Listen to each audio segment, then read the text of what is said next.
दोस्तों, रामायण काल में समुद्र के तट पर वानर सेना चिंतित खड़ी थी। दृष्टि के सामने गहरा विशाल सागर था, जिसकी गहराई और विस्तार मानो हर आशा को निगल लेना चाहता हो। एक एक कर सभी बलवान वानर आगे आए। किसी ने छलांग लगाई, किसी ने प्रयास किया, पर कोई भी लंका तक नहीं पहुंच सका। निराशा बढ़ रही थी, समय बीत रहा था। माता सीता की व्यथा हर क्षण बढ़ती जा रही थी। तभी वृद्ध जामवंत जी आगे बढ़े। उनकी दृष्टि हनुमान जी पर स्थिर हुई। शांत, विनम्र और मौन में लीन, जामवंत बोले, हे पवन पुत्र, तुम्हें स्वयं अपने बल का ज्ञान नहीं। तुम वही हो जिसने बाल्यकाल में सूर्य को फल समझ लिया था। तुम्हारी शक्ति सोई हुई है, जागरण की प्रतीक्षा में। वे शब्द नहीं थे, वे स्मृति थे। हनुमान जी के भीतर कुछ जाग उठा, नेत्रों में तेज प्रकट हुआ, शरीर में कंपन नहीं, स्थिरता थी। ये क्रोध नहीं था, ये कर्तव्य था।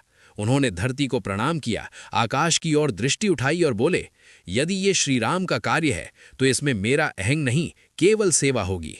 क्षण भर में उनका शरीर पर्वत के समान विशाल हो गया। वायु उनके चारों ओर नृत्य करने लगी, सागर कांप उठा। हनुमान जी ने एक कदम पीछे लिया और अगला कदम इतिहास बन गया। आकाश उनके वेग से फट सा गया। देवताओं ने पुष्प वर्षा की, सुरसा, सिंहिका, सागर, सबने उनकी परीक्षा ली, पर कोई भी उनके संकल्प को रोक न सका।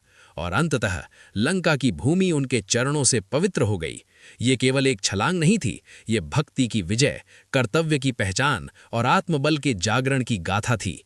यही है महावीर हनुमान, जिनके लिए असंभव भी श्री राम के नाम पर संभव हो जाता है।